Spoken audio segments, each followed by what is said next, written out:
Hi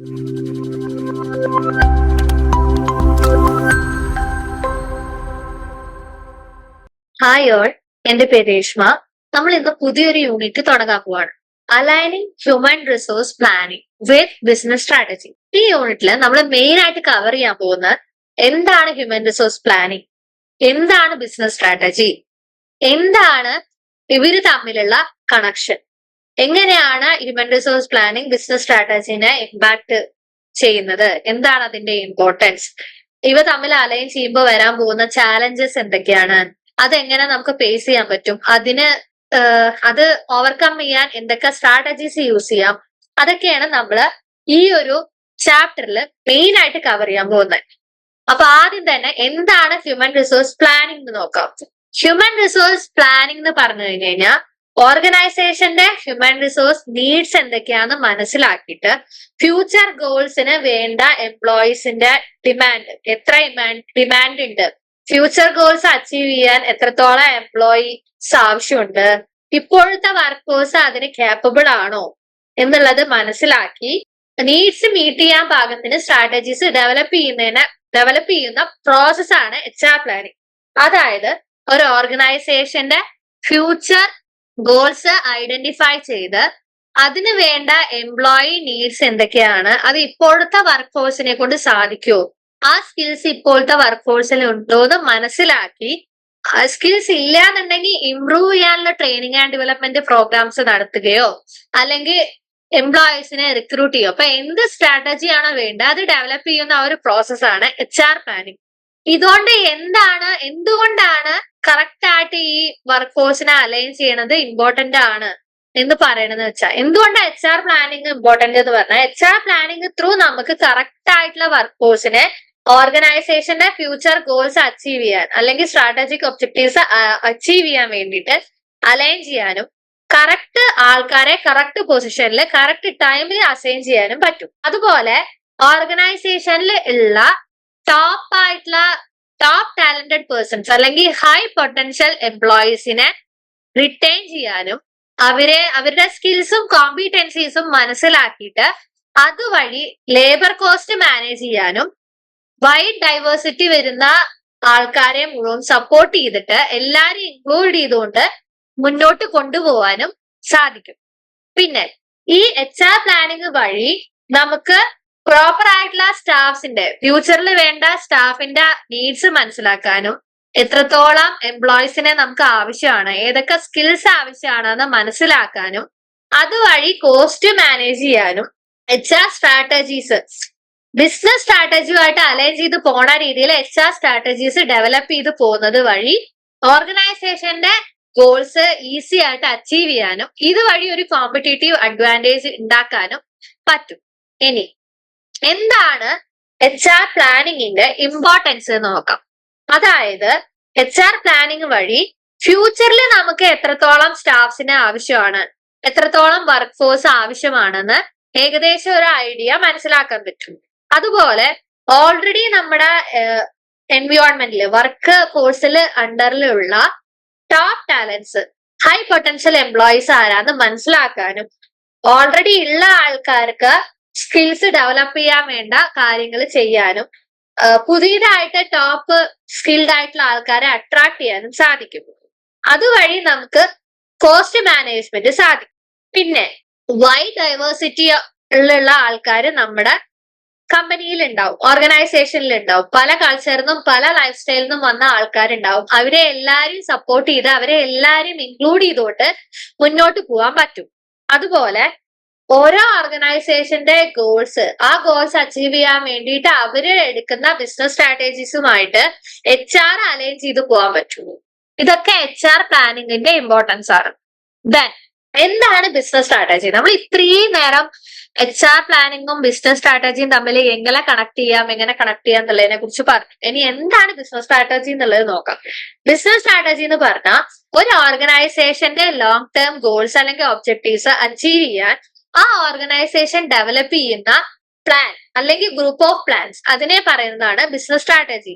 അതായത് ഓർഗനൈസേഷന്റെ competitive advantage എന്താണെന്ന് മനസ്സിലാക്കി ഓർഗനൈസേഷന്റെ ഫ്യൂച്ചർ ഗോൾസ് അച്ചീവ് ചെയ്യാൻ പാകത്തിനുള്ള റിസോഴ്സസിനെ അലോക്കേറ്റ് ചെയ്ത് പ്രോപ്പർ ആയിട്ട് പ്ലാൻസ് ഡെവലപ്പ് ചെയ്തിട്ട് എങ്ങനെയാണ് മാർക്കറ്റ് പ്ലേസിൽ കോമ്പീറ്റ് ചെയ്തിട്ട് ഗോൾസ് അച്ചീവ് ചെയ്യാൻ പറ്റുക എന്നുള്ള ആ ഒരു ടോട്ടൽ പ്ലാനിങ്, ആ ഒരു പ്ലാനിനെയാണ് ബിസിനസ് സ്ട്രാറ്റജി എന്ന് പറയുന്നത്.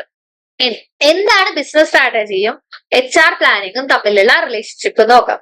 HR പ്ലാനിങ് എന്ന് പറഞ്ഞു കഴിഞ്ഞാൽ ഓർഗനൈസേഷന്റെ ഗോൾസ് ഓർഗനൈസേഷന്റെ ബിസിനസ് സ്ട്രാറ്റജിയും ആയിട്ട് കണക്ട് ചെയ്ത് പോകുന്ന ഒന്നായിരിക്കണം. അങ്ങനെ കണക്ട് ചെയ്ത് പോവുകയാണെന്നുണ്ടെങ്കിൽ കറക്റ്റ് ആൾക്കാരെ കറക്റ്റ് പൊസിഷനിൽ സ്ട്രാറ്റജിക് ഗോൾസ് അച്ചീവ് ചെയ്യാൻ വേണ്ടിയിട്ട് നമുക്ക് എൻഷുർ ചെയ്യാൻ പറ്റും. അതുപോലെ HR പ്രൊഫഷണൽസിന്റെ റോൾസ് ഇതിൽ എന്താന്ന് വെച്ചാൽ അവർക്ക് ബിസിനസ് സ്ട്രാറ്റജി എന്താന്ന് മനസ്സിലാക്കിയിട്ട് അതിന് വേണ്ട വർക്ക് ഫോഴ്സ് എത്ര വേണം എന്ന് ഐഡന്റിഫൈ ചെയ്ത് ഏതൊക്കെ സ്കിൽസ് ഉള്ള ആൾക്കാരാണ് വേണ്ട, അതിന് എന്തൊക്കെ സ്ട്രാറ്റജീസ് ഡെവലപ്പ് ചെയ്യാൻ പറ്റും, എന്തൊക്കെ സ്ട്രാറ്റജീസ് യൂസ് ചെയ്താലാണ് ആ സ്കിൽ ഗ്യാപ്പ് അവർക്ക് റെഡ്യൂസ് ചെയ്യാൻ പറ്റുക എന്നുള്ളതൊക്കെ ഐഡന്റിഫൈ ചെയ്യാൻ HR-നാണ് സാധിക്കുക. പിന്നെ ഇതിൽ വരുന്ന കീ സ്റ്റെപ്സ് എന്ന് പറയുന്നത് ഈ പ്രോസസ്സിൽ ഓൾറെഡി ഉള്ള വർക്ക് ഫോഴ്സിനെ അനലൈസ് ചെയ്ത് അവരുടെ സ്കിൽസ് എന്തൊക്കെയാണ്, അവർക്ക് എന്തൊക്കെ കാര്യങ്ങൾ ഇനിയും ട്രെയിനിങ്ങിലൂടെ ഇംപ്രൂവ് ചെയ്യാൻ പറ്റും എന്ന് മനസ്സിലാക്കാൻ പറ്റും. ഫ്യൂച്ചറിൽ നമുക്ക് എത്ര എംപ്ലോയീസിന് ആവശ്യം വരും, ആ ഓൾറെഡി ആവശ്യമുള്ളതിന് നമ്മുടെ കയ്യിൽ എംപ്ലോയീസ് ഉണ്ടോ അല്ലെങ്കിൽ ഇനി റിക്രൂട്ട് ചെയ്യേണ്ടി വരുമോ എന്നുള്ളതിനെ കുറിച്ചുള്ള ഒരു ഐഡിയ നമുക്ക് കിട്ടും. അതുപോലെ തന്നെ എന്ത് HR സ്ട്രാറ്റജി ഇംപ്ലിമെന്റ് ചെയ്താലാണ് ബിസിനസ് ഗോൾസ് മീറ്റ് ചെയ്യാൻ പറ്റുക എന്നുള്ളതിനെ കുറിച്ചിട്ടുള്ള ഒരു ഐഡിയയും അത് ഇംപ്ലിമെന്റ് ചെയ്യാനും പറ്റും. പിന്നെ ഇതുകൊണ്ടുള്ള കോമ്പറ്റേറ്റീവ് അഡ്വാൻറ്റേജ് എന്താന്ന് പറഞ്ഞാൽ നമുക്ക് ഓൾറെഡി ഉള്ള വർക്ക് ഫോഴ്സിനെ അനലൈസ് ചെയ്തിട്ട് എത്ര സ്കിൽഡ് ആയിട്ടുള്ള എംപ്ലോയീസ് ഉണ്ട്, അവർക്ക് എങ്ങനെ ട്രെയിനിങ് ആൻഡ് ഡെവലപ്മെന്റ് കൊടുക്കാൻ പറ്റും, അല്ലെങ്കിൽ സ്കിൽ ഇല്ലാത്ത ആൾക്കാർക്ക് എങ്ങനെ ട്രെയിനിങ് കൊടുത്ത് അവരെ ഇംപ്രൂവ് ചെയ്യാൻ പറ്റും, അതുപോലെ എത്ര ആൾക്കാരെ റിക്രൂട്ട് ചെയ്യണം എന്നുള്ളതിനെ കുറിച്ച് കറക്റ്റ് ആയിട്ടുള്ള ഒരു ഐഡിയ നമ്മുടെ കയ്യിൽ ഉണ്ട് എന്നുണ്ടെങ്കിൽ നമ്മുടെ കയ്യിൽ എപ്പോഴും സ്കിൽഡ് വർക്ക് ഫോഴ്സ് ഉണ്ടാവും. സ്കിൽഡ് വർക്ക് ഫോഴ്സ് ഉള്ളത് വഴി ഓർഗനൈസേഷന്റെ ഒബ്ജക്റ്റീവ്സിനെ അച്ചീവ് ചെയ്യാനും അതുപോലെ ഗോൾസ് അച്ചീവ് ചെയ്യാനും വളരെ വലിയൊരു സപ്പോർട്ടാണ് കൊടുക്കുക. സ്കിൽഡ് വർക്ക് ഫോഴ്സ് ഉണ്ടെങ്കിൽ മാത്രമാണ് ഓർഗനൈസേഷന്റെ ഗോൾസ് അച്ചീവ് ചെയ്യാൻ പറ്റുള്ളൂ. അത് വളരെ വലിയൊരു കോമ്പറ്റേറ്റീവ് അഡ്വാൻറ്റേജ് ആണ്. ഇനി എങ്ങനെയാണ് ഇപ്പോൾ ഉള്ള വർക്ക് ഫോഴ്സിനെ അനലൈസ് ചെയ്യാൻ നോക്കാം. ആദ്യം തന്നെ ഓൾറെഡി നമ്മുടെ അവിടെ വർക്ക് ചെയ്യുന്ന എംപ്ലോയീസിന്റെ ഡാറ്റ കളക്ട് ചെയ്യണം. അതായത് അവര് ജോബ് ടൈറ്റിൽസ് എന്താണ്, ജോബ് ഡിസ്ക്രിപ്ഷൻസ് എന്താ, അവരുടെ ഡ്യൂട്ടീസ് ആൻഡ് റെസ്പോൺസിബിലിറ്റീസ് എന്തൊക്കെയാണ്, അവരുടെ സ്കിൽസ് എന്തൊക്കെയാണ്, കോമ്പീറ്റൻസീസ് എന്തൊക്കെയാണ്, പെർഫോമൻസ് എങ്ങനെയാണെന്നൊക്കെ ഏകദേശം മനസ്സിലാക്കണം. അത് എങ്ങനെ മനസ്സിലാക്കാം? ഇന്റർവ്യൂയിലൂടെ മനസ്സിലാക്കാം, ക്വസ്റ്റിനേഴ്സിലൂടെ മനസ്സിലാക്കാം, സർവേ നടത്തി മനസ്സിലാക്കാം, അതല്ലെങ്കിൽ ഒരു ഡയറി അല്ലെങ്കിൽ ലോഗ് കീപ്പ് ചെയ്ത അത് ത്രൂ നമുക്ക് മനസ്സിലാക്കാം. അങ്ങനെ നമ്മൾ ഡാറ്റ കളക്ട് ചെയ്യണം. ഡാറ്റ കളക്ട് ചെയ്തിട്ട് ഓൾറെഡി ഉള്ള വർക്ക് ഫോഴ്സിൽ ആൾക്കാരുടെ സ്കിൽസ് കമ്പയർ ചെയ്യണം. സ്കിൽസും കോമ്പീറ്റൻസീസും കമ്പയർ ചെയ്തിട്ട് നമ്മുടെ ഓർഗനൈസേഷന്റെ ഗോൾസ് മീറ്റ് ചെയ്യാൻ അവരെ കേപ്പബിൾ ആണോ, അല്ലാന്നുണ്ടെങ്കിൽ ഏത് ഏരിയയിലാണ് ഇനി ഇംപ്രൂവ്മെന്റ് ആവശ്യം, ഓർഗനൈസേഷന്റെ ഗോൾസ് അച്ചീവ് ചെയ്യാൻ എന്താണ് ഇനി അവർക്ക് ഇംപ്രൂവ്മെന്റ് വരേണ്ടത്, എന്താണ് നമ്മൾ ചെയ്യേണ്ടത് എന്നുള്ള ആ ഗ്യാപ്പ് നമ്മൾ മനസ്സിലാക്കണം. അങ്ങനെ മനസ്സിലാക്കിയതിന് ശേഷം ഓൾറെഡി ഇപ്പൊ നമ്മള് എംപ്ലോയീസിന്റെ സ്കിൽസ് കാര്യങ്ങളൊക്കെ നോക്കി, ഈ എത്രത്തോളം നമ്മുടെ ഇപ്പൊ ആ കമ്പനിയിൽ വർക്ക് ചെയ്യണ എംപ്ലോയീസ് സാറ്റിസ്ഫൈഡ് ആണ്, അവർ ഇവിടെ തന്നെ നിൽക്കാൻ എത്ര സാധ്യതയുണ്ട്, ടേൺ ഓവർ റേറ്റ് കുറയ്ക്കാൻ എന്താണ് നമുക്ക് ചെയ്യാൻ പറ്റുക, എങ്ങനെയാണ് എംപ്ലോയീസിന്റെ ഇടയിൽ ഒരു എൻഗേജ്മെന്റ് കൂട്ടാൻ പറ്റുക, അതുവഴി എങ്ങനെ ടേൺ ഓവർ റേറ്റ് കുറയ്ക്കാൻ പറ്റുക എന്നുള്ളതൊക്കെ കറക്റ്റ് ആയിട്ട് മനസ്സിലാക്കണം. അത് കഴിഞ്ഞ് നമ്മുടെ വർക്ക് ഫോഴ്സിന്റെ അകത്ത് പല ഡൈവേഴ്സിറ്റി ഉണ്ടാവും, പലതരത്തിലുള്ള ആൾക്കാരുണ്ടാവും, പല കൾച്ചേഴ്സിൽ നിന്ന് വന്ന ആൾക്കാരുണ്ടാവും. ആ ആൾക്കാരെ മുഴുവൻ ഒരുമിച്ചിട്ട് കൊണ്ടുപോവാൻ എങ്ങനെയാണ് പറ്റുക എന്ന് മനസ്സിലാക്കുക. അതിന് എന്താ ആദ്യം വേണ്ടത്? അവരുടെ ഇടയിലുള്ള ഗ്യാപ്സ്, ഡൈവേഴ്സിറ്റി ഗ്യാപ്സ് എന്തൊക്കെയാണെന്ന് മനസ്സിലാക്കി അത് അഡ്രസ് ചെയ്ത് കഴിഞ്ഞാൽ ആ ഒരു പ്രോബ്ലം നമുക്ക് സോൾവ് ചെയ്യാൻ പറ്റും. പിന്നെ നമ്മൾ എല്ലാവരുടെയും സ്കിൽസ് കാര്യങ്ങള് ഐഡന്റിഫൈ ചെയ്ത് കമ്പയർ ചെയ്യുന്നത് വഴി ഏറ്റവും ഹൈ പൊട്ടൻഷ്യൽ ആയിട്ടുള്ള എംപ്ലോയീസ് ആരാന്ന് കണ്ടുപിടിക്കാനും അവർക്ക് ലീഡർഷിപ്പ് ഇൻ ഫ്യൂച്ചർ വരുന്ന ലീഡർഷിപ്പ് പൊസിഷൻസിലേക്ക് അവരെ അലോട്ട് ചെയ്യാനും അതുവഴി കുറച്ചുകൂടി ഡെവലപ്മെന്റ് ഉണ്ടാക്കാനും പറ്റും. ഇനി ഇങ്ങനെയാണ് ഫ്യൂച്ചർ വർക്ക് ഫോഴ്സ് നീഡ്സ് നമ്മൾ മനസ്സിലാക്കുന്നത്. ആദ്യം തന്നെ നമ്മുടെ ബിസിനസ്സിൽ നമ്മുടെ ഓർഗനൈസേഷന്റെ ഫ്യൂച്ചർ ഗോൾസ് എന്താണ്, മനസ്സിലാക്കണം. ബിസിനസ് ലീഡേഴ്സുമായിട്ട് കണക്ട് ചെയ്തിട്ട് എന്താണ് ഫ്യൂച്ചർ ഗോൾസ്, എന്താണ് അതിന് വേണ്ട സ്കിൽസ് എന്തൊക്കെയാണ്, കോമ്പിറ്റൻസീസ് എന്തൊക്കെയാണ് എന്നൊക്കെ മനസ്സിലാക്കണം. എന്തൊക്കെ സ്കിൽസ് ആണ് വേണ്ടത്, എന്തൊക്കെ കോമ്പിറ്റൻസീസ് ആണ് വേണ്ടത് എന്നുള്ളത് ബിസിനസ് ലീഡേഴ്സുമായിട്ട് കണക്ട് ചെയ്ത് കമ്മ്യൂണിക്കേറ്റ് ചെയ്തിട്ട് കറക്റ്റ് ആയിട്ട് മനസ്സിലാക്കണം. എന്താണ് നമ്മുടെ കമ്പനിയുടെ ഫ്യൂച്ചർ ഗോള്, അതിന് വേണ്ട കാര്യങ്ങൾ എന്തൊക്കെയാന്ന് കറക്റ്റ് ആയിട്ട് മനസ്സിലാക്കണം. മനസ്സിലാക്കിയതിനു ശേഷം ഓൾറെഡി ഉള്ള വർക്ക് ഫോഴ്സ് ഉണ്ടാവും. ആ വർക്ക് ഫോഴ്സിന്റെ കേപ്പബിലിറ്റീസ് എന്തൊക്കെയാണ്, സ്കിൽസ് എന്തൊക്കെയാണ്, ഫ്യൂച്ചർ ഗോൾസുമായിട്ട് കണക്ട് ചെയ്ത് നോക്കുമ്പോൾ എന്തെങ്കിലും സ്കിൽ ഗ്യാപ്പുകൾ ഉണ്ടെങ്കിൽ അത് മനസ്സിലാക്കിയിട്ട് എങ്ങനെ അതിനെ തിരുത്താം എന്നുള്ളത് നോക്കണം.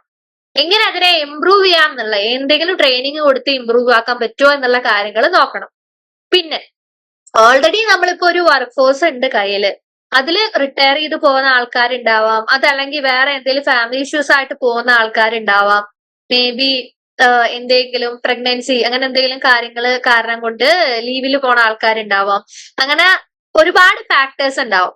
ആ ഫാക്ടേഴ്സ് എല്ലാം നോക്കിയിട്ട് നമ്മുടെ കയ്യിൽ ടോട്ടൽ ഉണ്ടാകാൻ എത്ര വർക്ക് ഫോഴ്സ് ഉണ്ടാവും, ആ പ്ലാന്, ആ ഒരു ഏകദേശ നമ്പർ നമ്മൾ കറക്റ്റ് ആയിട്ട് പ്ലാൻ ചെയ്ത് വെക്കണം. ആ പ്ലാൻ ചെയ്തതിന്റെ ബേസിസിൽ നമ്മുടെ എത്രത്തോളം ഗ്യാപ്പ് ഉണ്ട്, ഇനി എത്ര സ്കിൽഡ് എംപ്ലോയീസിനെ ആവശ്യമാണ്, ഏതൊക്കെ സ്കില്ലുള്ള ആൾക്കാരെ ആവശ്യമാണെന്ന് കറക്റ്റ് ആയിട്ട് ഐഡന്റിഫൈ ചെയ്തിട്ട് ഏറ്റവും ചേർന്ന, ഏറ്റവും ടാലന്റഡ് ആയിട്ടുള്ള കാൻഡിഡേറ്റ്സിനെ റിക്രൂട്ട് ചെയ്താം. ആ റിക്രൂട്ട്മെന്റ് ഇപ്പോ വേണമെങ്കിൽ ക്യാമ്പസ് റിക്രൂട്ട്മെന്റ് വഴി നടത്താം, അതല്ലാന്നുണ്ടെങ്കിൽ സോഷ്യൽ മീഡിയ ത്രൂ, അപ്പോ ലിങ്ക്ഡിൻ, അതല്ലെങ്കിൽ ഇൻഡീഡ് പോലെയുള്ള വെബ്സൈറ്റ് ത്രൂ നടത്താം, അതല്ലെങ്കിൽ റെഫറൽ പ്രോഗ്രാംസ് ത്രൂ നടത്താം, അതല്ലെങ്കിൽ ആരുടെയെങ്കിലും ഓൾറെഡി നമ്മുടെ കയ്യിൽ വന്ന് ഇരിക്കുന്ന ബയോഡാറ്റാസ്, മെയിലിൽ വന്ന് കിടക്കുന്ന ബയോഡാറ്റാസ് ത്രൂ നോക്കാം, അഡ്വർടൈസ്മെന്റ്സ് കൊടുക്കാം, അതൊക്കെ ത്രൂ നമുക്ക് റിക്രൂട്ട് ചെയ്യാം. ദെൻ ഈ റിക്രൂട്ട് ചെയ്ത ആൾക്കാരായിക്കോട്ടെ, ഓൾറെഡി നമ്മുടെ ഉള്ള ആൾക്കാരായിക്കോട്ടെ, അവർക്ക് ഫ്യൂച്ചറിലെ ടെക്നോളജീസ് അല്ലെങ്കിൽ ലീഡർഷിപ്പ് ഡെവലപ്മെന്റ് അതൊക്കെ ഫോക്കസ് ചെയ്തുകൊണ്ട് പ്രോപ്പർ ആയിട്ടുള്ള ട്രെയിനിങ് പ്രോഗ്രാംസ് കൊടുക്കുക. അവരുടെ സ്കിൽസ്, നമുക്ക് നമ്മുടെ കമ്പനിയുടെ organisational goals, future goals achieve ചെയ്യാൻ വേണ്ട സ്കിൽസും കോമ്പിറ്റൻസീസും എൻഹാൻസ് ചെയ്യാൻ വേണ്ടിയിട്ട് ട്രെയിനിങ് പ്രോഗ്രാംസ് അറേഞ്ച് ചെയ്യുക. അതുവഴി ഈ ഇപ്പുള്ള എംപ്ലോയീസിനും അതുപോലെ നമ്മൾ റിക്രൂട്ട് ചെയ്ത എംപ്ലോയീസിനും വേണ്ട ട്രെയിനിങ് പ്രോഗ്രാംസ് നടത്തി അതുവഴി അവരുടെ സ്കില്ല് ഇംപ്രൂവ് ചെയ്ത് ഓർഗനൈസേഷന്റെ ഗോൾസ് അച്ചീവ് ചെയ്യാൻ പാകത്തിന് ആക്കിയെടുക്കാം. സോ മെയിൻ ആയിട്ട് വേണ്ടത് എന്താ, ആദ്യം നമ്മളെ ഓർഗനൈസേഷണൽ ഗോൾസ്, ഫ്യൂച്ചർ ഗോൾസ് എന്താന്ന് മനസ്സിലാക്കിയിട്ട് അതിന് വേണ്ട സ്കിൽസ് കോമ്പിറ്റൻസീസ് എന്താന്ന് മനസ്സിലാക്കണം. അത് കഴിഞ്ഞ് നമ്മുടെ ഓൾറെഡി ഉള്ള വർക്ക് ഫോഴ്സിനെ അനലൈസ് ചെയ്ത് അവരുടെ കാപ്പബിലിറ്റീസ് എന്താ, സ്കിൽസ് എന്താ, അതും നമ്മുടെ ഫ്യൂച്ചർ ഗോൾസും തമ്മിലുള്ള ഗ്യാപ്പ് എന്താന്ന് മനസ്സിലാക്കണം. പിന്നെ നമ്മുടെ ഓൾറെഡി ഉള്ള വർക്ക് ഫോഴ്സിൽ റിട്ടയർ ആയി പോകാൻ പോകുന്ന ആൾക്കാര്, ടേൺ ഓവർ ഇനി വരാൻ പോകുന്നത്, അല്ലെങ്കിൽ വേറെ എന്തെങ്കിലും ഫാക്ടേഴ്സ്, ഇപ്പൊ നമ്മുടെ എംപ്ലോയീസ് പോവാൻ ചാൻസ് ഉള്ള ഫാക്ടേഴ്സ് മനസ്സിലാക്കിയിട്ട് നമ്മുടെ കമ്പനിയിൽ സ്റ്റിക്ക് ഓൺ ചെയ്യാൻ പോകുന്ന ആൾക്കാരുടെ ഏകദേശ എണ്ണം അറിഞ്ഞിരിക്കണം. അങ്ങനെ എണ്ണം നോക്കിയിട്ട് നമുക്ക് തികയാത്ത, ഇനി കുറച്ചും കൂടി എംപ്ലോയീസ് വേണം സ്കിൽഡ് ആയിട്ടെന്നുണ്ടെങ്കിൽ അതിനനുസരിച്ച് പ്രോപ്പർ ആയിട്ടുള്ള ടാലന്റഡ് ആയിട്ടുള്ള ആൾക്കാരെ റിക്രൂട്ട് ചെയ്യണം. എന്നിട്ട് ഈ റിക്രൂട്ട് ചെയ്ത ആൾക്കാർക്കും ഓൾറെഡി നമ്മുടെ വർക്ക് ഫോഴ്സിലുള്ള ആൾക്കാർക്കും വേണ്ട ട്രെയിനിങ് പ്രോഗ്രാംസ് കൊടുക്കണം. ദെൻ ഇനി impact of HR planning on the overall success of the business. HR planning എങ്ങനെയാണ് ബിസിനസിന്റെ സക്സസിന് എന്ത് ഇമ്പാക്ട് ആണ് കൊടുക്കണമെന്ന് നോക്കിയാൽ, ആദ്യം തന്നെ recruitment and retention. HR planning വഴി നമ്മുടെ ഫ്യൂച്ചർ ഗോൾസിന് വേണ്ട സ്കിൽസ് എന്തൊക്കെയാണ്, കോമ്പിറ്റൻസീസ് എന്തൊക്കെയാന്ന് മനസ്സിലാക്കാൻ പറ്റും. ഇപ്പോഴത്തെ ഫ്യൂച്ചർ ഗോൾസിന്റെയും എന്തൊക്കെ സ്കിൽസ് വേണം, എന്തൊക്കെ കോമ്പിറ്റൻസീസ് വേണമെന്ന് മനസ്സിലാക്കാൻ പറ്റും. ഇതുവഴി നമുക്ക് ഏറ്റവും ടാലന്റഡ് ആയിട്ടുള്ള ആൾക്കാരെ റിക്രൂട്ട് ചെയ്യാനും ഓൾറെഡി നമ്മുടെ അടുത്തുള്ള വർക്ക് ഫോഴ്സിലെ ടാലന്റിനെ റിട്ടൈൻ ചെയ്തു പോവാനും അവർക്ക് വേണ്ട ട്രെയിനിങ് ആൻഡ് ഡെവലപ്മെന്റ് കൊടുക്കാനും പറ്റും. ഇതുവഴി ഏതെങ്കിലും ടാലന്റഡ് അല്ലാത്ത ആൾക്കാരെ അല്ലെങ്കിൽ നമുക്ക് ആവശ്യമില്ലാത്ത ഒരു ഹയറിംഗ് ഒഴിവാക്കാൻ പറ്റും. അതുവഴി നമുക്ക് വലിയൊരു കോമ്പറ്റേറ്റീവ് അഡ്വാൻറ്റേജ്, ഏറ്റവും സ്കിൽഡ് ആയിട്ടുള്ള ആൾക്കാരെ വളർത്തി കൊണ്ടുപോകുന്നത് വഴി ഏറ്റവും കോമ്പറ്റേറ്റീവ് അഡ്വാൻറ്റേജ് ഉണ്ടാക്കിയെടുക്കാൻ പറ്റും. ഇനി ഇങ്ങനെ ഓരോ നമ്മുടെ ഓർഗനൈസേഷനിലുള്ള വർക്ക് ഫോഴ്സിനെ അനലൈസ് ചെയ്യണത് വഴി അവരുടെ സ്കിൽ ഗ്യാപ്സ്, അവരുടെ സ്കിൽസ് എന്തൊക്കെയാണ്, അവരുടെ കോമ്പിറ്റൻസീസ് എന്തൊക്കെയാണ് മനസ്സിലാക്കിയിട്ട് നമ്മുടെ ഫ്യൂച്ചർ ഗോൾസും അവരുടെ സ്കിൽസും തമ്മിലുള്ള ഗ്യാപ്പ് എന്തൊക്കെയാ ഐഡന്റിഫൈ ചെയ്ത് എങ്ങനെ അത് ഡെവലപ്പ് ചെയ്തെടുക്കാം, എങ്ങനെ ട്രെയിൻ ചെയ്തെടുക്കാം എന്ന് നോക്കിയിട്ട് വേണ്ട ട്രെയിനിങ് പ്രോഗ്രാമും ഇനീഷ്യേറ്റീവ്സും കൊടുക്കുന്നത് വഴി എംപ്ലോയീസിന്റെ മാക്സിമം യൂട്ടിലൈസ് ചെയ്യാനും മാക്സിമം പ്രൊഡക്ടിവിറ്റി കൂട്ടാനും പറ്റും. ദെൻ പെർഫോമൻസ് മാനേജ്മെന്റ്, HR പ്ലാനിങ്ങിലൂടെ നമ്മൾ ഓർഗനൈസേഷന്റെ ഗോൾസ് എന്തൊക്കെയാണ്, ഒബ്ജക്റ്റീവ്സ് എന്തൊക്കെയാണ് ക്ലിയർ ആയിട്ട് എംപ്ലോയീസിന് സെറ്റ് ചെയ്ത് കൊടുക്കാൻ പറ്റും. അങ്ങനെ കൊടുക്കുന്നത് വഴി ഈ കമ്പനിയുടെ ഒബ്ജക്റ്റീവ്സ് അച്ചീവ് ചെയ്യാൻ വേണ്ട എഫേർട്സ് അവരുടെ ഭാഗത്തുനിന്ന് കൊടുക്കാൻ പറ്റും. അതുവഴി ബിസിനസ് സക്സസ് കൊണ്ടുവരാൻ പറ്റും. അതുപോലെ നമ്മൾ നേരത്തെ ഈ ഓൾറെഡി ഓർഗനൈസേഷനിൽ വർക്ക് ചെയ്യുന്ന വർക്ക് ഫോഴ്സിലെ സ്കിൽസ് കാര്യങ്ങൾ മനസ്സിലാക്കുന്നത് വഴി ഏറ്റവും ഹൈ പൊട്ടൻഷ്യൽ ആയിട്ടുള്ള ആൾക്കാരെ കണ്ടുപിടിക്കുകയും ഈ ലീഡർഷിപ്പ് പൊസിഷൻസ് വരുമ്പോ ഫ്യൂച്ചർ റോൾസിലെ എന്തെങ്കിലും ലീഡർഷിപ്പ് പൊസിഷൻസ് കാര്യങ്ങൾ വരുമ്പോ ഈസി ആയിട്ട് നമുക്ക് ആ ഒരാളെ കറക്റ്റ് പൊസിഷനിലേക്ക് ചൂസ് ചെയ്യാൻ പറ്റും. അതുവഴി ഈ HR പ്ലാനിങ് പ്രോപ്പർ ആയിട്ട് നടക്കുമ്പോ കറക്റ്റ് വർക്ക് ഫോഴ്സിനെ മാക്സിമം യൂട്ടിലൈസ് ചെയ്യാനും ഡിഫക്ട്സ് കാര്യങ്ങൾ കമ്മിയാക്കാനും പറ്റും. അതുവഴി കോസ്റ്റ് റിഡക്ഷൻസ് നമുക്ക് വരുത്താൻ പറ്റും. കോസ്റ്റ് മാനേജ്മെന്റ് സഹായിക്കും. ഇനി എന്തുകൊണ്ടാണ് HR പ്ലാനിങ്ങും ബിസിനസ് സ്ട്രാറ്റജിയും തമ്മിൽ അലൈൻ ചെയ്യണത് വളരെ എസെൻഷ്യൽ ആണെന്ന് പറയാൻ കാരണം, ഒന്നാമത്തെ കാര്യം എഫിഷ്യന്റ് റിസോഴ്സ് യൂട്ടിലൈസേഷൻ. അതായത് നമ്മുടെ കയ്യിൽ ഓൾറെഡി ഉള്ള വർക്ക് ഫോഴ്സിന്റെ സ്കിൽസ് എന്തൊക്കെയാണ്, അവരുടെ കോമ്പിറ്റൻസീസ് എന്തൊക്കെയാണെന്ന് മനസ്സിലാക്കിയാൽ മാത്രമാണ് നമ്മുടെ ഓർഗനൈസേഷന്റെ ഗോൾസ് മാച്ച് ചെയ്ത് പോകുന്ന രീതിയിൽ അവരുടെ സ്കിൽസിനെ ഡെവലപ്പ് ചെയ്തെടുക്കാൻ പറ്റൂ. ആദ്യം തന്നെ ഓർഗനൈസേഷന്റെ ഗോൾസ് എന്താന്നുള്ളതിനെ കുറിച്ച്, ഫ്യൂച്ചർ ഗോൾസ് എന്താന്നുള്ളതിനെ കുറിച്ച് ഒരു ഐഡിയ ഉണ്ടായാൽ മാത്രമാണ് നമുക്ക് പ്രോപ്പർ ആയിട്ട് ആ സ്കിൽസ് കാര്യങ്ങളുണ്ടോ, നമ്മുടെ വർക്ക് ഫോഴ്സിന് ആ സ്കിൽസ് ഉണ്ടോ, അല്ലെങ്കിൽ ഇല്ല എന്നുണ്ടെങ്കിൽ എന്ത് ചെയ്താലാണ് അത് ഡെവലപ്പ് ചെയ്തെടുക്കാൻ പറ്റുക എന്നുള്ളതൊക്കെ അറിയണം എന്നുണ്ടെങ്കിൽ പ്രോപ്പർ ആയിട്ടുള്ള HR പ്ലാനിങ്ങും ആ HR പ്ലാനിങ്ങും ബിസിനസ് സ്ട്രാറ്റജിയും തമ്മിൽ ഒരു കണക്ഷനും വേണം. എന്നുണ്ടെങ്കിൽ മാത്രമാണ് റിസോഴ്സസിനെ പ്രോപ്പർ ആയിട്ട് യൂട്ടിലൈസ് ചെയ്യാൻ പറ്റുള്ളൂ.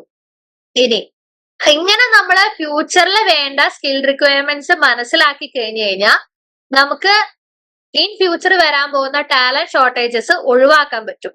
പ്രോപ്പർ ആയിട്ട് റിക്രൂട്ട് ചെയ്യാനും ഓൾറെഡി ഉള്ള വർക്ക് ഫോഴ്സിന് നമുക്ക് നല്ല രീതിക്ക് ട്രെയിനിങ് കാര്യങ്ങൾ കൊടുക്കുന്നത് വഴി ഇൻ ഫ്യൂച്ചറിൽ വരാൻ പോകുന്ന ടാലന്റ് ഷോർട്ടേജസും അതുവഴി കോമ്പിറ്റൻസീസ് അഫക്ട് ചെയ്യാൻ പോകുന്ന പ്രശ്നങ്ങളും ഒക്കെ ഒഴിവാക്കാൻ പറ്റും.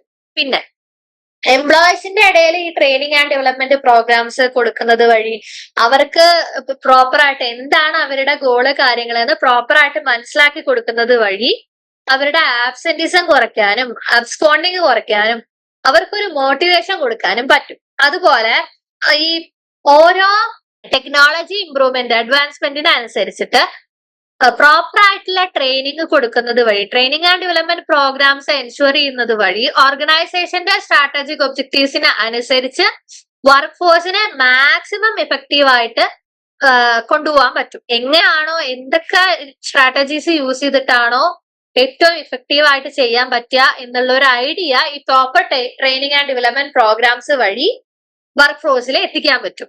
ഇതുവഴി നമ്മൾ ഏറ്റവും ടോപ്പ് എഫിഷ്യന്റ് ആയിട്ടുള്ള ആൾക്കാരെ തന്നെ ഫ്യൂച്ചർ ലീഡേഴ്സ് ആയിട്ട് തെരഞ്ഞെടുക്കാനും അവർക്ക് വേണ്ട എല്ലാ ട്രെയിനിങ്ങും മുന്നേ കൂട്ടി തന്നെ കൊടുക്കുന്നത് വഴി ഏതെങ്കിലും ഒരാള് റിട്ടയർ ചെയ്ത് പോകുമ്പോഴോ അങ്ങനെയുള്ള ആ ഒരു കേസിൽ ഒരു ഗ്യാപ്പ് വരാത്ത രീതിയിൽ നമുക്ക് മുന്നോട്ട് കൊണ്ടുപോകാൻ പറ്റും. ഇനി ഇങ്ങനെ ചെയ്തിട്ടില്ലെങ്കിൽ HR പ്ലാനിങ്ങും ബിസിനസ് സ്ട്രാറ്റജിയും തമ്മിൽ ഒരു അലൈൻമെന്റ് ഇല്ല എന്നുണ്ടെങ്കിൽ എന്തൊക്കെ ചാലഞ്ചസാ വരാൻ പോകുന്നത്? ഒന്ന്, റിസോഴ്സസിനെ എഫിഷ്യന്റ് ആയിട്ട് യൂസ് ചെയ്യാൻ പറ്റില്ല. അതായത് നമ്മുടെ കയ്യിൽ വർക്ക് ഫോഴ്സ് ഉണ്ടായിരിക്കാം, സ്കിൽഡ് ആയിട്ടുള്ള ആൾക്കാരുണ്ടാവാം, അതൊന്നും അനലൈസ് ചെയ്തിട്ടില്ലെങ്കിൽ നമുക്ക് അറിയില്ല സ്കിൽഡ് ആയിട്ടുള്ള ആൾക്കാരുണ്ടോ, എന്ത് സ്കില്ലാണ് നമുക്ക് ആവശ്യം എന്നുള്ളതിനെ കുറിച്ചിട്ട് ഒരു ഐഡിയ ഉണ്ടാവില്ല. അതുകൊണ്ട് തന്നെ അവർക്ക് വേണ്ട ട്രെയിനിങ് ആൻഡ് ഡെവലപ്മെന്റ് നമ്മൾ കൊടുക്കില്ല. അതുവഴി നമുക്ക് റിസോഴ്സസിനെ മാക്സിമം യൂസ് ചെയ്യാൻ പറ്റില്ല. പിന്നെ ഈ ഹ്യൂമൻ റിസോഴ്സ് പ്ലാനിങ് പ്രോപ്പർ ആയിട്ട് നടന്നിട്ടില്ല എന്നുണ്ടെങ്കിൽ ഫ്യൂച്ചറിൽ ഓർഗനൈസേഷനിൽ ഒരു എന്തെങ്കിലും റോള് വരുന്ന സമയത്ത് അതിന് എഫിഷ്യന്റ് ആയ ഫ്യൂച്ചറിൽ എന്തെങ്കിലും ഒരു ഗോള് പ്രൊജക്ട് കാര്യങ്ങൾ വരുന്ന സമയത്ത് അതിന് ആവശ്യമായിട്ടുള്ള സ്കിൽഡ് എംപ്ലോയീസ് നമ്മുടെ കയ്യിൽ വരാതെ വരും. അതല്ലാന്നുണ്ടെങ്കിൽ എംപ്ലോയീസിന്റെ ആ സ്കിൽസ് നമ്മുടെ പ്രോജക്റ്റിന്റെ ആവശ്യത്തിന് അനുസരിച്ചിട്ട് വളരാതെ വരും. ട്രെയിനിങ് ആൻഡ് ഡെവലപ്മെന്റ് ഒന്നും പ്രോപ്പർ ആയിട്ട് കൊടുക്കാത്തതുകൊണ്ട് ഇപ്പൊ ടാലന്റ് ഷോർട്ടേജസ് വരാൻ ചാൻസ് ഉണ്ട്. പിന്നെ ഇങ്ങനെ ട്രെയിനിങ് ആൻഡ് ഡെവലപ്മെന്റോ അവരുടെ ഫീഡ്ബാക്കോ കാര്യങ്ങളോ ഒന്നും ഇല്ലാണ്ട് ഒരു പ്ലാനിങ്ങും ഒരു കാര്യവും ഇല്ലാണ്ട് മുന്നോട്ട് പോകുന്നത് വഴി എംപ്ലോയീസിന്റെ ഇടയിലുള്ള എൻഗേജ്മെന്റ് കുറഞ്ഞ് ടേൺ ഓവർ റേറ്റ് കൂടാനും എംപ്ലോയീസിന്റെ ഇടയിലുള്ള പെർഫോമൻസ് വളരെ വീക്ക് ആവാനും ചാൻസ് ഉണ്ട്. പിന്നെ ഇത് വഴി ഇൻഎഫക്റ്റീവ് ട്രെയിനിങ് ആൻഡ് ഡെവലപ്മെന്റ്, അതുകൊണ്ട് ഉദ്ദേശിക്കുന്നത് എന്താന്ന് വെച്ചാൽ പുതിയൊരു സോഫ്റ്റ്വെയർ അപ്ഡേറ്റ് വന്നു, അതല്ലെങ്കിൽ പുതിയൊരു ടെക്നോളജി അഡ്വാൻസ്മെന്റ് വരുന്ന സമയത്ത് എംപ്ലോയീസിന് അതിനനുസരിച്ച് ട്രെയിനിങ് ആൻഡ് ഡെവലപ്മെന്റ് കൊടുത്തിട്ടില്ലെങ്കിൽ അവര് ഒരുപാട് ഡിഫക്ട്സ് വരുത്താനുള്ള ചാൻസ് ഉണ്ട്. പിന്നെ ഇങ്ങനെ നമ്മള് എംപ്ലോയീസിന്റെ സ്കിൽസ് കാര്യങ്ങളൊന്നും അനലൈസ് ചെയ്തില്ലെങ്കിൽ ഏറ്റവും ടോപ്പ് ആയിട്ടുള്ള എംപ്ലോയി ആരാണെന്ന് നമുക്ക് മനസ്സിലാക്കാൻ പറ്റില്ല. ഏറ്റവും പൊട്ടൻഷ്യൽ ഉള്ള എംപ്ലോയി ആരാണെന്ന് നമുക്ക് മനസ്സിലാക്കാൻ പറ്റില്ല. അതുകൊണ്ട് തന്നെ നമുക്ക് ഏറ്റവും പൊട്ടൻഷ്യൽ ആയിട്ടുള്ള പൊട്ടൻഷ്യൽ ഉള്ള എംപ്ലോയീസിനെ ഫ്യൂച്ചർ റോൾസിലേക്ക് അസൈൻ ചെയ്യാനും പറ്റില്ല. അപ്പൊ നമ്മൾ ചിലപ്പോ ഫ്യൂച്ചറിൽ ഒരു പ്രൊജക്ട് വരുന്ന സമയത്ത് അലോട്ട് ചെയ്യുന്ന ആള് ചിലപ്പോ അത്രയും പൊട്ടൻഷ്യൽ ഉള്ള ആളായിക്കൊള്ളണമെന്നില്ല, പ്രോപ്പർ ആയിട്ട് അനലൈസ് ചെയ്ത് നോക്കിയിട്ടില്ലെങ്കിൽ. ഇനി ഈ പ്രോപ്പറായി സക്സസ്ഫുൾ ആയി HR പ്ലാനിങ്ങും ബിസിനസ് സ്ട്രാറ്റജിയും തമ്മിൽ അലൈൻ ചെയ്ത് പോയ ആൾക്കാർക്ക് എന്തൊക്കെ ബെനിഫിറ്റ്സ് ഉണ്ടായെന്ന് നോക്കാം. First example general electric. ഈ ഒരു കമ്പനി മൾട്ടിനാഷണൽ കമ്പനി വളരെ ഫേമസ് ആയിട്ടുള്ള കമ്പനിയാണ്. ഇവര് സക്സസ്ഫുൾ ആയിട്ട് HR പ്ലാനിങ്ങും ബിസിനസ് സ്ട്രാറ്റജിയും തമ്മിൽ അലൈൻ ചെയ്ത ആൾക്കാരാണ്. അതുവഴി അവർക്ക് ഏറ്റവും പൊട്ടൻഷ്യൽ ഉള്ള എംപ്ലോയീസിനെ ഐഡന്റിഫൈ ചെയ്തിട്ട് അവർക്ക് ലീഡർഷിപ്പ് പൊസിഷൻ കൊടുക്കാൻ പറ്റി. ആ കൊടുത്തത് വഴി സ്കിൽഡ് വർക്ക് ഫോഴ്സിനെ ഡെവലപ്പ് ചെയ്തെടുത്ത് കമ്പനിയുടെ ബിസിനസ് ഒബ്ജക്റ്റീവ്സ് പ്രോപ്പർ ആയിട്ട് അലൈൻ ചെയ്ത് പോയി അച്ചീവ് ചെയ്യാൻ പറ്റി. ഇതുവഴി പ്രൊഡക്ടിവിറ്റി ഇംപ്രൂവ് ചെയ്യാനും എംപ്ലോയി എൻഗേജ്മെന്റ് കൂട്ടാനും ഏറ്റവും സ്ട്രോങ് ആയിട്ടുള്ള ഒരു ലീഡർഷിപ്പ് ലൈൻ തന്നെ ഫോം ചെയ്തെടുക്കാനും പറ്റി. ഈ സ്ട്രോങ് ലീഡർഷിപ്പ് പൈപ്പ് ലൈൻ എന്നോട് ഉദ്ദേശിക്കുന്നത് ഏറ്റവും ആ ടോപ്പ് പൊസിഷനിൽ ഇരിക്കുന്ന ആൾക്കാരൊക്കെ ഏറ്റവും ഹൈ സ്കിൽഡ് ആയിട്ടുള്ള ഏറ്റവും ഹൈ പൊട്ടൻഷ്യൽ ഉള്ള ആൾക്കാർ ഏറ്റവും ടോപ്പ് ലെവലിൽ വരുന്നതാണ്. അപ്പൊ അവരുടെ അണ്ടറിൽ വരുന്ന ആൾക്കാരെ പ്രോപ്പർ ആയിട്ട് മാനേജ് ചെയ്യാൻ, പ്രോപ്പർ ആയിട്ട് അവർക്ക് വേണ്ട ഇൻസ്ട്രക്ഷൻസ് കൊടുക്കാൻ പറ്റും. ഇനി അടുത്ത എക്സാമ്പിൾ വരുന്നത് നെറ്റ്ഫ്ലിക്സ് ടെക്നോളജിക്കൽ കമ്പനീസിന്റെ ഇടയിൽ ഏറ്റവും ടോപ്പിൽ വരുന്ന ഒരു കമ്പനിയാണ്. അവരും ഇതേപോലെ HR പ്ലാനിങ്ങും ബിസിനസ് സ്ട്രാറ്റജിയും തമ്മിൽ വളരെ സക്സസ്ഫുൾ ആയിട്ട് അലൈൻ ചെയ്ത ആൾക്കാരാണ്. അവരുടെ യുണീക്ക് അപ്രോച്ച് എന്ന് പറഞ്ഞു കഴിഞ്ഞാൽ അവര് ഏറ്റവും അധികം ഫോക്കസ് ചെയ്തിരുന്നത് ഏറ്റവും ടോപ്പ് ആയിട്ടുള്ള സ്കിൽഡ് ആയിട്ടുള്ള ആൾക്കാരെ ഹയർ ചെയ്ത് അവരെ റിട്ടേൺ ചെയ്ത് പോവുക എന്നുള്ളതാണ്. അത് ചെയ്യുന്നത് വഴി ഏറ്റവും ഹൈ സ്കിൽഡ് ആയിട്ടുള്ള മോട്ടിവേറ്റഡ് ആയിട്ടുള്ള വർക്ക് ഫോഴ്സിനെ അവർക്ക് ഡെവലപ്പ് ചെയ്തെടുക്കാൻ പറ്റി. അതുവഴി അവരുടെ കമ്പനിയുടെ ബിസിനസ് ഗോൾസ് ഈസി ആയിട്ട് അച്ചീവ് ചെയ്യാൻ പറ്റി. ഇതുവഴി പ്രൊഡക്ടിവിറ്റി കൂടും, ഇന്നോവേറ്റീവ് ഐഡിയാസ് കൂടുതലായി വരാൻ തുടങ്ങി. ഇൻഡസ്ട്രിയിൽ തന്നെ വലിയൊരു കോമ്പറ്റീറ്റീവ് അഡ്വാൻറ്റേജ് ഉണ്ടാക്കിയെടുക്കാൻ പറ്റി. ഇനി അടുത്തത് സൗത്ത് വെസ്റ്റ് എയർലൈൻസ്. ഇതൊരു വളരെ ഫേമസ് ആയിട്ടുള്ള എയർലൈൻ കമ്പനിയാണ്. ഇവരും ഇതേപോലെ HR പ്ലാനിങ്ങും ബിസിനസ് സ്ട്രാറ്റജിയും തമ്മിൽ സക്സസ്ഫുള്ളി അലൈൻ ചെയ്ത ആൾക്കാരാണ്. ഇവര് മെയിൻ ആയിട്ട് ഫോക്കസ് ചെയ്തിരുന്നത് എംപ്ലോയി എൻഗേജ്മെന്റും അതുപോലെ കസ്റ്റമർ സർവീസുമാണ്. ഇത് പ്രോപ്പർ ആയിട്ട് പോകണമെന്നുണ്ടെങ്കിൽ അതിനനുസരിച്ചിട്ടുള്ള HR പ്രാക്ടീസ് കാര്യങ്ങൾ കൊടുക്കണം. അതായത് ഏറ്റവും ബെസ്റ്റ് ആയിട്ടുള്ള ട്രെയിനിങ് ആൻഡ് ഡെവലപ്മെന്റ് പ്രോഗ്രാം ഓരോ എംപ്ലോയീസിന്റെയും റോൾസിന് അനുസരിച്ചിട്ട് വേണ്ട training and development program proper പ്ലാനിങ്ങിലൂടെ അവർ അറേഞ്ച് ചെയ്തു. അതുവഴി വർക്ക് ഫോഴ്സിന്റെ ഇടയിൽ എൻഗേജ്മെന്റ് ഇൻക്രീസ് ചെയ്യാനും കസ്റ്റമേഴ്സിന്റെ സാറ്റിസ്ഫാക്ഷൻ ഇംപ്രൂവ് ആക്കാനും ഇവർക്ക് പറ്റി. അതുവരെ എംപ്ലോയി റിട്ടൻഷൻ, അതായത് ഒരുപാട് എംപ്ലോയീസ് ഒന്നും അബ്സ്കോണ്ട് ചെയ്തു പോവാതെ എല്ലാരും അവിടെ തന്നെ റിട്ടേൺ ചെയ്തു പോകാനുള്ള ഒരു മെയിൻ ഫാക്ടർ ആയത്. അതുവഴി അവർക്ക് ഇൻഡസ്ട്രിയിൽ കോമ്പറ്റേറ്റീവ് അഡ്വാൻറ്റേജും ഉണ്ടായി. ഇനി പറയണത് P&G company, Procter and Gamble company. Consumer goods കമ്പനികളുടെ ഇടയിൽ ഏറ്റവും ടോപ്പ് ആയിട്ടുള്ള ഒന്നാണ് P&G. ഇവരും ഇതേപോലെ HR പ്ലാനിങ്ങും ബിസിനസ് സ്ട്രാറ്റജിയും തമ്മിൽ അലൈൻ ചെയ്ത് പോയിരുന്ന വളരെ സക്സസ്ഫുൾ ആയിട്ട് അലൈൻ ചെയ്ത കമ്പനിയാണ്. ഇവര് ഇതില് മെയിൻ ആയിട്ട് ഫോക്കസ് ചെയ്തത് ടാലന്റ് മാനേജ്മെന്റ് സിസ്റ്റം ആണ്. അതായത് ഏറ്റവും ടോപ്പ് ആയിട്ടുള്ള ഏറ്റവും ടോപ്പ് പൊട്ടൻഷ്യൽ ഉള്ള എംപ്ലോയീസിനെ ഐഡന്റിഫൈ ചെയ്തിട്ട് അവർക്ക് അവരെ ലീഡർഷിപ്പ് പൊസിഷൻസിലേക്ക് ഡെവലപ്പ് ചെയ്ത് കൊണ്ടുവരാം. അവരുടെ സ്കിൽസ് കാര്യങ്ങൾ ഏറ്റവും ബെസ്റ്റ് ആയിട്ടുള്ള രീതിയിൽ ഡെവലപ്പ് ചെയ്ത് എടുത്തിട്ട് അതുവഴി കമ്പനിയുടെ ബിസിനസ് ഒബ്ജക്റ്റീവ്സിനെ ഈ സ്കിൽഡ് ആയിട്ടുള്ള വർക്ക് ഫോഴ്സിനെ തമ്മിൽ അലൈൻ ചെയ്ത് കൊണ്ടുപോകാൻ പറ്റി. ഇതുവഴി അവർക്ക് പ്രൊഡക്ടിവിറ്റി വളരെയധികം ഇമ്പ്രൂവ് ചെയ്യാൻ പറ്റി. എംപ്ലോയീസിനെ ഏറ്റവും അധികം എൻഗേജ് ചെയ്ത് അവരുടെ മാക്സിമം യൂട്ടിലൈസ് ചെയ്ത് ഏറ്റവും സ്ട്രോങ് ആയിട്ടുള്ള ഒരു ലീഡർഷിപ്പ് ലൈൻ ക്രിയേറ്റ് ചെയ്യാനും പറ്റി. ഇനി എന്തൊക്കെ റിസ്കുകളാണ് ഈ ഹ്യൂമൻ റിസോഴ്സ് പ്ലാനിങ്ങും ബിസിനസ് സ്ട്രാറ്റജിയും തമ്മിൽ അലൈൻ ചെയ്തിട്ടില്ലെങ്കിൽ വരാൻ ചാൻസ് എന്ന് പറയാം. എന്തൊക്കെ റിസ്ക് ഫേസ് ചെയ്യാൻ ചാൻസ് ഉണ്ട്? Misalign priority. HR professionals ഈ ഇനീഷ്യേറ്റീവ്സ് ഓർഗനൈസേഷന്റെ ബിസിനസ് സ്ട്രാറ്റജി എന്താന്ന് HR പ്രൊഫഷണൽസിന് അറിഞ്ഞിട്ടില്ല എന്നുണ്ടെങ്കിൽ അവരുടെ ഫോക്കസ് വേറെ കാര്യങ്ങളിലായിരിക്കും, അവരുടെ പ്രയോറിറ്റീസ് വേറെ ആയിരിക്കും. അങ്ങനെ വരുന്നത് വഴി അവര് ചിലപ്പോ ഹയർ ചെയ്യുന്ന ആൾക്കാർ നമ്മുടെ ആവശ്യമുള്ള സ്കിൽസ് ഉള്ള ആൾക്കാരായിക്കൊള്ളുന്നില്ല. അവരുടെ പ്രയോറിറ്റീസ് അവരുടെ ഇനീഷ്യേറ്റീവ്സ് വേറെ ആയിരിക്കും. അങ്ങനെ വരുന്നത് വഴി നമ്മുടെ സമയവും റിസോഴ്സസും വേസ്റ്റ് ചെയ്യാൻ ചാൻസ് ഉണ്ട്. അതുപോലെ HR പ്രോഗ്രസ് അല്ലെങ്കിൽ HR പ്രോഗ്രാംസ് നമ്മുടെ ബിസിനസ് സ്ട്രാറ്റജിയുമായിട്ട് അലൈൻ ചെയ്ത് പോവാത്തതാണെന്ന് വിചാരിക്കാം. അങ്ങനെ വരുന്ന സമയത്ത് എംപ്ലോയീസിന്റെ ഇടയിൽ ടേൺ ഓവർ റേറ്റ് കൂടാനും ആബ്സെന്റിസം കൂടാനും, കാരണം അവർക്ക് ഐഡിയ ഇല്ല എന്താണ് അവര് ചെയ്യേണ്ടത്, എന്താണ് ഓർഗനൈസേഷന്റെ ഗോൾസ് എന്നുള്ളതിനെ കുറിച്ചിട്ട് അവർക്ക് യാതൊരു ധാരണ ഇല്ലാതിരിക്കുന്ന സമയത്ത് എംപ്ലോയീസിന്റെ ഇടയിൽ തീരെ പ്രൊഡക്ടിവിറ്റി ഉണ്ടാവാതിരിക്കാനും അതുപോലെ ടേൺ ഓവർ റേറ്റ് വളരെയധികം കൂടാനും ഒക്കെ ചാൻസ് ഉണ്ട്. എംപ്ലോയിയുടെ എൻഗേജ്മെന്റ് വളരെയധികം താഴാൻ ചാൻസ് ഉണ്ട്. പിന്നെ ഈ പ്രോപ്പർ ആയിട്ട് HR പ്രോഗ്രാംസ് ചെയ്യാത്തത് വഴി ബിസിനസ് സ്ട്രാറ്റജി ആയിട്ട് അലൈൻ ചെയ്യാത്ത രീതിയിലാണ് HR പ്രോഗ്രാംസ് നടത്തണമെന്നുണ്ടെങ്കിൽ ഈ സ്കിൽഡ് ആയിട്ടുള്ള എംപ്ലോയീസ് ആരാണെന്ന് മനസ്സിലാവില്ല. എന്ത് സ്കില്ലാണ് നമുക്ക് ആവശ്യം, ഏത് സ്കില്ലുള്ള ആൾക്കാരെയാണ് റിസോഴ്സസിനെയാണ് നമുക്ക് ആവശ്യം എന്ന് ഐഡിയ ഇല്ലാത്തത് വഴി പെർഫോമൻസ് കുറയ്ക്കാൻ അത് ചാൻസ് ഉണ്ടാക്കും. അതുവഴി ഓർഗനൈസേഷൻസിന്റെ ഗോൾസിനെ അച്ചീവ് ചെയ്യാൻ പറ്റാത്ത ഒരു സിറ്റുവേഷൻ ഉണ്ടാവും. റിസോഴ്സസിന്റെ എഫിഷ്യന്റ് യൂസ് പറ്റാത്ത ഒരവസ്ഥ വരും.